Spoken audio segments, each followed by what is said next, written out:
Hello guys, welcome back to a new lecture. This today's lecture is topic PID. PLC is a 554. Okay, so we scan to IP.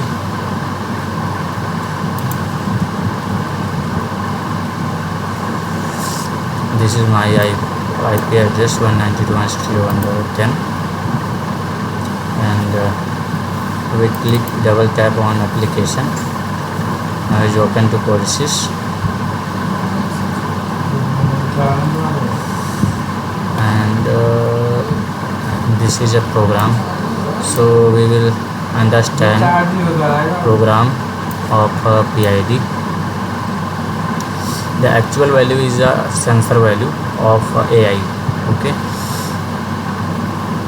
and is a yes the AI signal of any sensor, temperature, pressure, flow meter. Okay, the process value integer to real, because PID is a actual value considered in real. So we will send any sensor feed to value in PLC integer. So we convert to integer to real process value. Convert करने के बाद आपको यहाँ process value मिल जाएगी. फिर आपके पास यहाँ पे सेट पॉइंट होगा. सेट पॉइंट आपका यूजर फीड करता है HMI SCADA के थ्रू. आप सेट पॉइंट को फीड करते हैं. ये ऑटोमेटिक सेट पॉइंट है. और यहाँ पे दूसरा सेट पॉइंट होता है मैनुअल.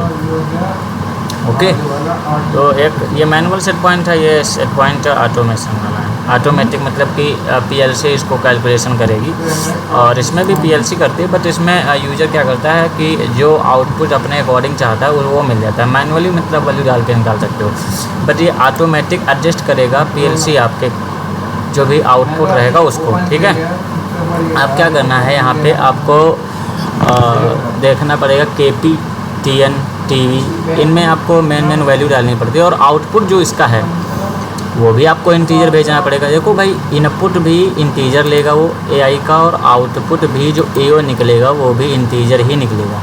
ठीक है, तो यहाँ पे KP, TN, TV, यहाँ पे KP क्या है, ये सब प्रोपोर्शनल गेन होते हैं. ठीक है, इन पे आप इसकी इन्फॉर्मेशन जगह देखना चाहते हो तो फंक्शन F1 कर दो. यहाँ पे क्लिक करने के बाद तो इसकी डिटेल खुल जाएगी. ठीक है, तो उसके बाद PID में आप देख पा रहे हो कि यहाँ पे प्रोपोर्शनल कोफिशिएंट होते हैं. ठीक है, और ये TN आपको दिया हुआ है, ये भी एक टाइम होता है. और दूसरा डेरिवेटिव टाइम.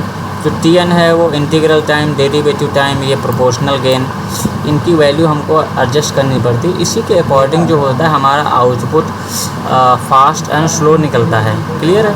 उसके बाद ये रीसेट आपको दिया गया है. रीसेट किस लिए है आपको देख सकता हूँ कि जैसे आप रीसेट सिग्नल को एक्टिवेट कर देते हैं तो जो प्रोसेस वैल्यू होती है, जो आउटपुट होता है PID का, वो 0 हो जाता है. मैनुअल में क्या होता है, अगर आपने मैनुअल वाला इनपुट को ऑन कर दिया तो उस केस में क्या होगा कि जो आपने मैनुअल वैल्यू फीड की है सेट पॉइंट 1, वो क्या होगा कि वो ऑपरेट करेगा. फिर PLC उसको ऑटोमेटिकली कैलकुलेशन नहीं करेगी. इस वजह से मिनिमम मैक्सिमम क्या होता है, अगर आपकी वैल्यू मिनिमम रह जाती है तो आपका जो आउटपुट होता है Y मिनिमम Y मैक्सिमम, जो आप यहाँ देख पा रहे होंगे, यहाँ पे ये जो लिमिट लगी है ना, लिमिट, एक्टिव और ओवरफ्लो, तो अगर वैल्यू हमारी सेट पॉइंट की क्या होती है, 0 हो जाती है. उस केस में जो यहाँ पे लिमिट एक्टिव है वो क्या होगा, ब्लिंक करना स्टार्ट कर देता है, और जो ओवरफ्लो वाला होता है वो बंद हो जाएगा. यदि मैक्सिमम हो गई तो ओवरफ्लो वाला भी एक्टिवेट हो सकता है, और साथ ही साथ लिमिट एक्टिवेट मतलब कि मैक्सिमम लिमिट पहुंच गई तो मैक्सिमम आउटपुट निकलेगा. उस केस में भी ये हमको यहाँ पे सिग्नल जनरेट करके दे देता है, जो कि मैंने इसको फॉल्ट के नाम से ले लिया है. ठीक है, अब यहाँ पे आप क्या करते हो, जैसे कि हम यहाँ भी डाल सकते हैं. ऐसा नहीं कि यहाँ पे हम कोई इनपुट या आउटपुट नहीं डाल सकते, फॉल्ट के नाम से नहीं डाल सकते. इसमें क्या कर सकते हैं कि हम जैसे कि PID के इंटरनल इनपुट का यूज कर लेते हैं. तो इंटरनल इनपुट का यूज करने के लिए क्या करना पड़ता है कि आपको PID के ब्लॉक का नाम लिखना पड़ता है सबसे पहले. जैसे यहाँ पे मैंने लिखा है PID के ब्लॉक का नाम, तो PID का नाम ब्लॉक लिखने के बाद यहाँ पे हम डॉट लगाएंगे। डॉट लगाने के बाद ये ऑटोमेटिक हमको सजेशन देने लगता है, ठीक है, कि आपको क्या लेना है क्या नहीं लेना है। तो हमको लिमिट एक्टिव लेना है, तो मैं इंटरनल इनपुट का यूज कर लेता हूँ, ठीक है। तो इंटरनल इनपुट का यूज करने के लिए आपको यहाँ पे डालना पड़ता है कि इंटरनल इनपुट और limit active, limit underscore active,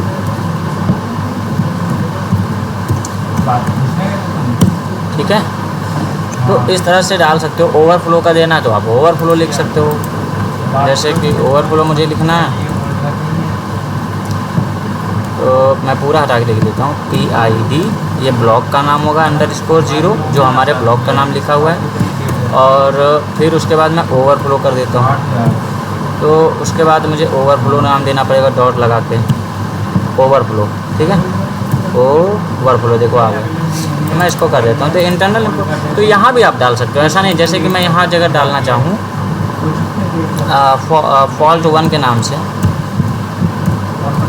तो मैं डाल सकता हूँ, कोई दिक्कत नहीं, मैं डिफाइन कर सकता हूँ। तो ये भी आउटपुट क्या हो जाएगा, हाई हो जाएगा। यहाँ पे हम एड्रेस प्रोवाइड कर देंगे, क्लियर। यहाँ पे बूल है तो बूल दे देंगे, तो बूल तो है ही है, तो आप जानते हो, ठीक है, क्योंकि ये हमको यहाँ से मालूम हो जाता है कि डेटा टाइप क्या रहेगा, रियल रहेगा, बूल रहेगा, क्या रहेगा, है ना। तो ये सारी चीज़ें हो जाती हैं। और उसके बाद इसी तरह से मैंने यहाँ y दिया है, y को क्या मैंने PID का नाम ले लिया प्लस डॉट लगाया, y लिया, तो इसमें हमको एक्चुअल इंटीजर वैल्यू हमारे AO कार्ड पे, AO के जो आउटपुट AO कार्ड है, AO का जो भी हमारा 00 नंबर वाला टर्मिनल है उस पर वैल्यू क्या हो जाएगी, चली जाएगी, ठीक है। चैनल नंबर 0 पे चली जाएगी वैल्यू, क्योंकि AO 00 है, इस वजह से। अब यहाँ पे क्या होने वाला है आपका, इसके इनपुट का रेजोल्यूशन जैसे यहाँ पे हम देख पा रहे हैं, इस पर हम टेम्परेचर फ्लो वगैरह जो भी हमारा इनपुट रहेगा, प्रोसेस वैल्यू वही रहने वाली है, PID 0 ब्लॉक का नाम है। सेट पॉइंट क्या रहने वाला है आपका, HMI स्टाटा से वैल्यू आप पुट करोगे। स्टेबल पॉइंट कितना कितना होता है, स्टेबल पॉइंट KP की वैल्यू जो है 0.01, ये सबसे स्टेबल वैल्यू मानी गई, सबसे ज़्यादा मोर स्टेबल वैल्यू है। उसके बाद स्टेबल TN है आपके पास 0.01, ये भी। अब मोर स्टेबल करने के लिए TB हमारे पास डेरिवेटिव टाइम होता है, जो कि यहाँ पे आप देख पा रहे हो 0.003, ठीक है। इसी तरह से सारी वैल्यू को हम लोग यहाँ पे प्रोसेस कर लेते हैं। अब क्या करना होता है कि हमको यहाँ पे जाना होता है, यहाँ पे टास्क में जाना होता है, थोड़ा टास्क में जाके हम यहाँ पे न्यू टास्क डिफाइन कर लेते हैं। एज यहाँ पे क्लिक करने के बाद आई होप आप ये सब कर चुके होगे, क्योंकि आप फ्रेशर तो नहीं हो गया हमारे, मैं एक्सपेक्ट कर रहा हूँ। यहाँ पे न्यू इंसर्ट टास्क करने से पहले इंसर्ट टास्क यहाँ पे आपको करना पड़ता है। उसके बाद यहाँ पे आते हो आपको अपेंड कॉल करना पड़ता है, अपेंड कॉल कर दीजिए। और यहाँ पे वैल्यू टाइम की TH 20 मिलीसेकंड, क्योंकि हमको प्रोसेस टाइम बहुत कम फास्ट चाहिए, इस वजह से मैं यहाँ पे ये काम करता हूँ, ठीक है। अब यहाँ पे मैं देख पा रहा हूँ कि एक चीज़ आपको यहाँ पे मिल पा रही होगी कि प्रोग्राम में आने के बाद मैं इसको लॉगिन में ले लेता हूँ। मेरा लॉगिन नॉट करेक्ट, बिकॉज़ यहाँ पे हम जाते हैं थोड़ा और यहाँ पे हम IP पुट कर देते हैं। उसके बाद हम लोग ये देख लेते हैं कि कैसे काम कर रही थी। कम्युनिकेशन में गए, यहाँ पर हम IP पुट कर देंगे अपनी 1.10, यहाँ पे क्लिक कर देंगे, ओके कर देंगे। उसके बाद हम डायरेक्ट यहाँ से लॉगिन कर देंगे। तो क्या होगा कि आप यहाँ पे IP तो कॉन्फ़िगरेशन कर ही लिया है, यहाँ से डायरेक्ट क्लिक कर देंगे लॉगिन के लिए, तो लॉगिन हो जाना चाहिए। देख लेते हैं कोई प्रॉब्लम तो नहीं आनी चाहिए।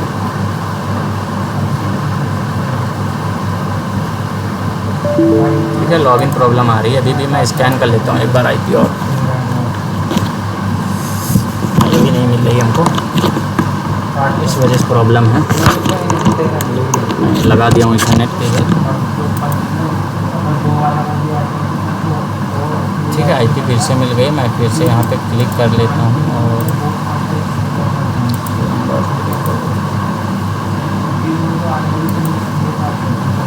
थोड़ा स्लो काम कर रहा है।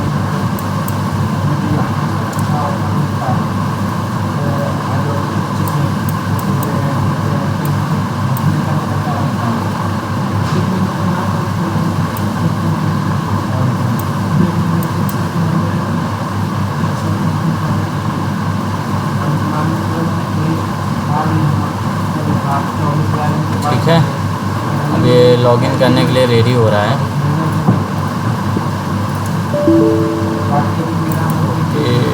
सम प्रॉब्लम्स पर आई कैन बिल्ड।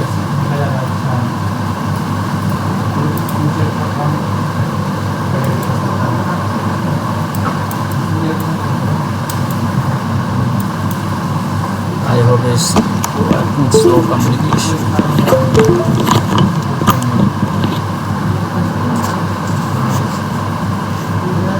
केबल सही से लगा दो एक बार इथरनेट वाली।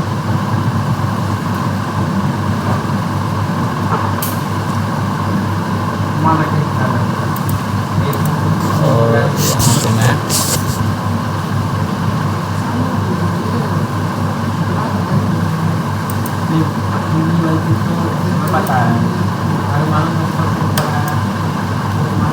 डायरेक्ट करना क्या है, डाउनलोड कर देना है और कुछ नहीं करना है बस।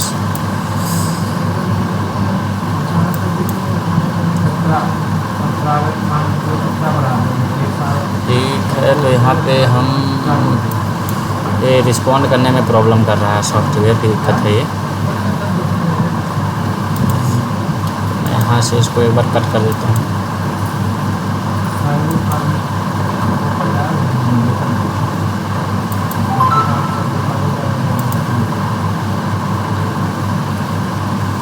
रिस्पॉन्डिंग में दिक्कत कर रहा है।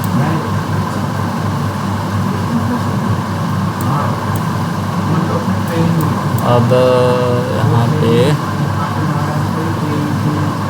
वेट करते हैं थोड़ा।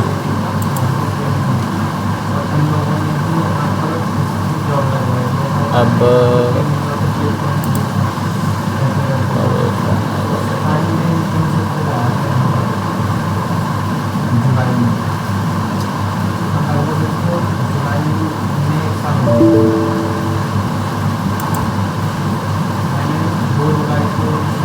I hope again I start this project. There is a problem occur in this project.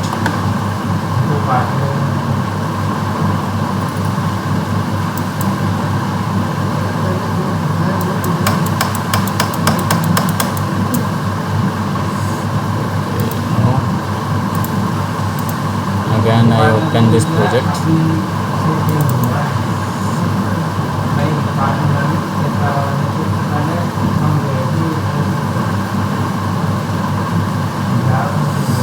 Take to some time. After open, we can connect to PLC.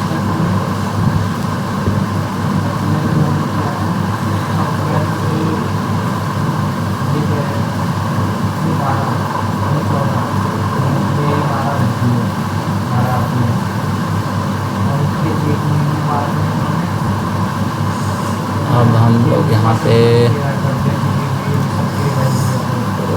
Okay, अब यहाँ पे हम लोग कनेक्ट कर देंगे। PID को हम लोग ओपन कर लेंगे, यहाँ से स्किप कर देंगे।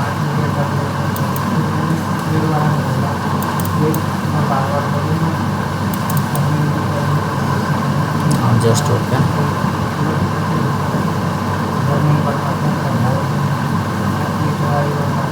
अब हम यहाँ पे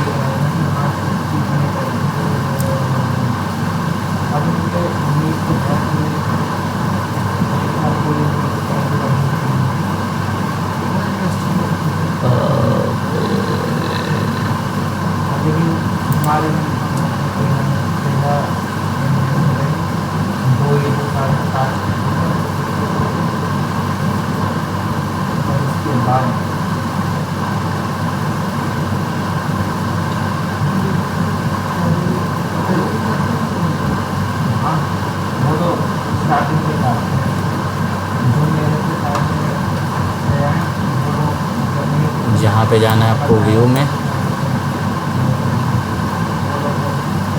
व्यू में जाके डिवाइस पे क्लिक कर देना है, ये आ जाएगा विंडो। यहाँ से एप्लीकेशन पे डबल टैप कर देना फिर से। उसमें IP आपको स्कैन कर लेनी है तब तक।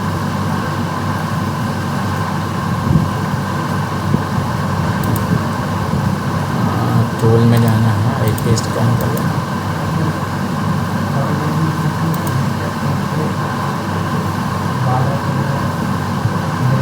IP स्कैन करने के बाद अब यहाँ पे IP पुट कर देना है आपको।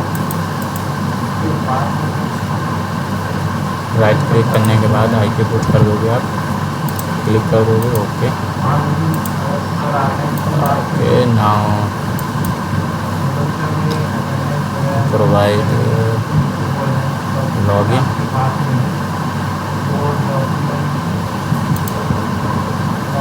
Yes to download,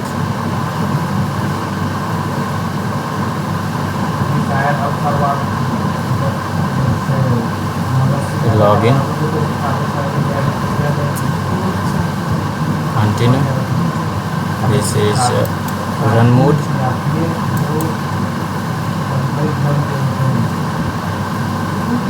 okay run हो गया। अब मैं अपने सिस्टम पे जाता हूँ, यहाँ पे मैं भी एक बार लॉगिन करता हूँ, ये भी लॉगिन हो गया। और लॉगिन होने के बाद यहाँ से रन है, कोई दिक्कत नहीं रन होता तो मैं रन कर लेता हूँ यहाँ से। अब क्या करता हूँ, मैं वैल्यू पुट करूँगा यहाँ पे, ठीक है। तो मैं सबसे पहले अपना सेट पॉइंट सेट कर देता हूँ। सेट पॉइंट मान लो मेरा 5000 है, तो 5000 पे हमारा 27,648 डिजिटल काउंट निकलेगा। किसके लिए? जियो, जो हमारे पास एओ लगा है ना, एओ पे 27,648 जाएगा। जैसे 5000 हमने सेट किया है, अगर हमारा एआई जो सिग्नल है वो अगर हमारा 20 मिली एम्पियर भेज रहा है या 10 वोल्ट भेज रहा है सिग्नल, तो यहाँ पे 27,648 आएगा। उस केस में यहाँ पे क्या होगा, ये पूरा वैल्यू 27,648 आउट करेगा। अब यहाँ से हम लोग प्रोसेस वैल्यू को एंटर करवाते हैं। ये एआई सिग्नल है, तो यहाँ से मैं पुट करूँगा, डबल टैप करूँगा, यहाँ से वैल्यू डाल दूँगा। तो मैं वैल्यू मान लो डाल देता हूँ 5000 डाल दिया, ठीक है। और यहाँ पे डाल दिया। इतना करने के बाद अब मैं इसको क्या करता हूँ, इस पर F7 प्रेस कर लेता हूँ। तो मेरे में मैं कीबोर्ड सर्च कर लेता हूँ यहाँ से, और आपको दिखाने के लिए यहाँ पे मैं क्लिक कर देता हूँ, यहाँ फंक्शन करता हूँ, यहाँ पे F7 कर दूँगा तो ये वैल्यू पहुँच जाएगी इसमें, ठीक है। अब क्या करना है, अब आपने 5000 यहाँ पे सेट पॉइंट डाल दिया 5000 और ये भी 5, तो कोई आउटपुट आपको यहाँ पे नहीं दिख रहा होगा, ठीक है। मैं उसकी वैल्यू कुछ कम करता हूँ, मान लो मैं इसको कर देता हूँ 500। और आउटपुट क्यों नहीं दिख रहा है, मालूम आपने KP TN TV आपने सेट नहीं किया है, इस वजह से, ठीक है। तो ये गलतियाँ होती रहती। मैं यहाँ पे KP की वैल्यू डाल देता हूँ 0.01। अब क्या करना है, ये एंटर कर दिया हमने। अब आपको 0.01 एंटर कर देना है। यहाँ पर भी एंटर कर दो 0.01।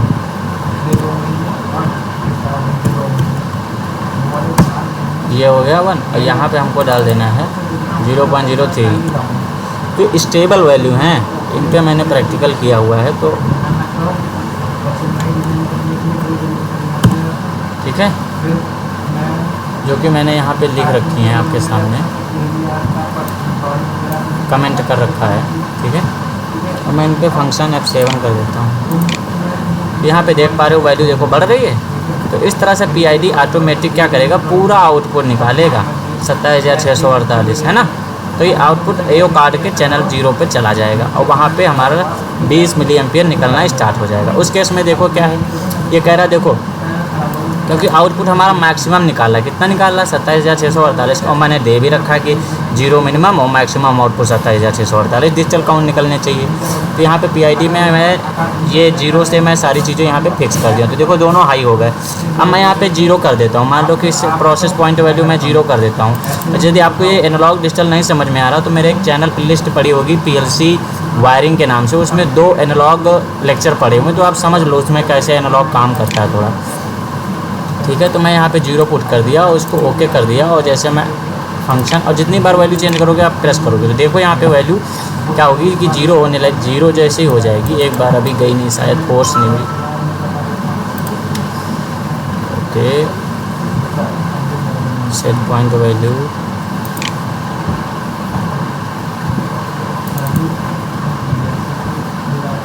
मैं 100 कर देता हूँ, क्योंकि यहाँ पे मैं एज ए सिमुलेशन मोड में चला रहा हूँ, ठीक है। कोई हमारे पास एनालॉग इनपुट है नहीं, इस वजह से यहाँ पे ऐसा हो रहा है।